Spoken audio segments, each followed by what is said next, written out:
Hey, what is up guys? This is Zach, and recently, as you know, about a month ago, Apple has released the new 2016 MacBook Pro with the Touch Bar, and there's been a lot of controversy with this product, but quite honestly, I actually really enjoyed using it. So let me give you guys my opinion, and we'll talk about this product and decide whether or not it's right for you. So without further ado, let's get right into it.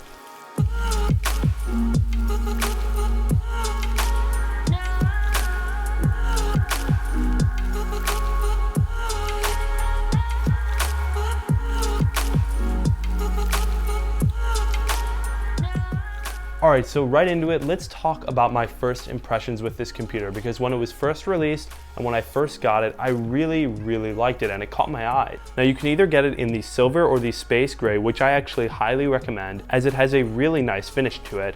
And it's not exactly dark, but it's still a nice step up from the silver, like the other MacBooks have out there. And moving more into the design, it obviously has the 4 USB Type-C ports, 2 on either side, and the headphone jack on the upper right.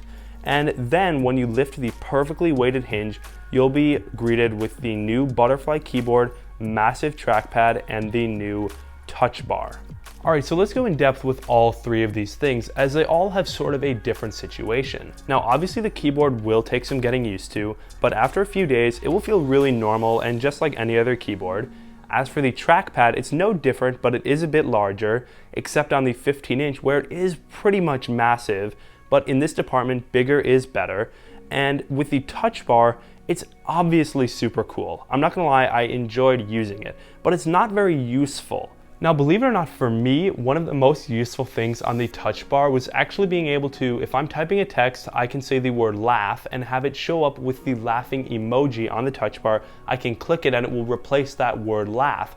And that's actually sort of useful, but it's not that necessary, especially because if you actually just click on the emojis on the bottom left right next to your text box, it will let you do the same exact thing, which makes it a little bit useless. Now this isn't the first time that we've seen a sort of gimmicky feature in a new laptop from Apple, and I have a feeling that this touch bar concept is gonna become more developed over time, but as of right now, it's not incredibly useful.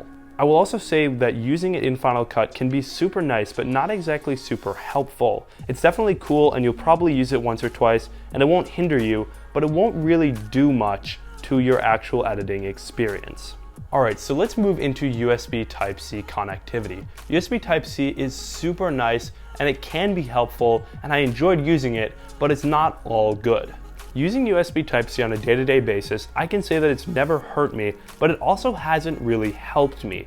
I love being able to plug my power into any port because it gives me that flexibility that I didn't have with MagSafe, and I do have a few USB accessories like the T3 SSD, but there just isn't anything about these that make them that much better than using a normal USB cable. Now I do also have a USB Type-C dock at home, which helped to convert my old setup with the older connectors to a one USB Type-C cable, and that was really nice, but those things are super expensive, and it's sort of a benefit that you're gonna have to pay for that won't really do anything, which is the main issue I have with USB right now. If you're trying to do something that's older with your new computer, you're not gonna see any benefit and you're gonna have to pay more.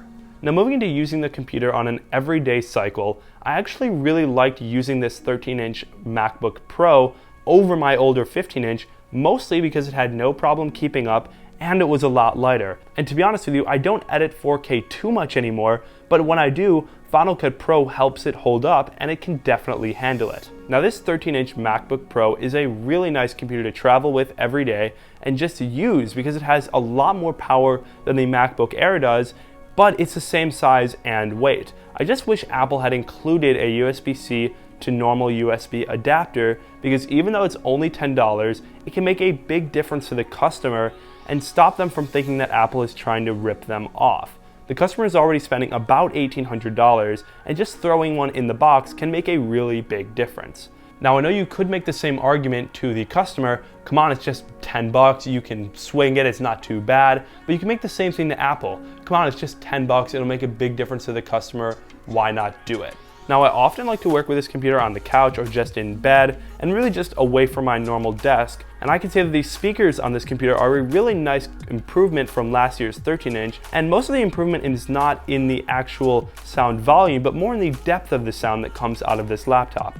And Apple has always had really great speakers on their laptops, but these sound especially good for a laptop of this size.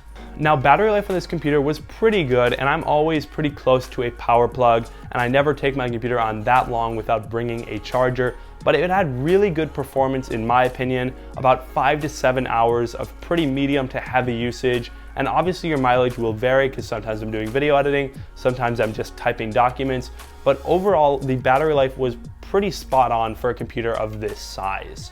All right, so it seems to be conclusion time. Should you buy this laptop or not? Well, it's a very hard decision for a lot of reasons, but the main one for me is the price. $1,800 plus tax with no adapters is a lot for a machine like this. Now, it is clear that this computer isn't really lacking in any department for the $1,800, but it's a lot to drop for a 13-inch low to mid-spec laptop. Now, if you are low on cash and you want a new laptop, I can definitely recommend taking a look at the 13-inch from last year or the year before, as they're getting really well priced. But if you do have the money and you want a sleek, slim, and powerful 13-inch laptop, I would say look no further. I love this laptop. It's done a really good job for me and I can't complain. So thanks so much for watching, and I will catch you in the next one. Peace.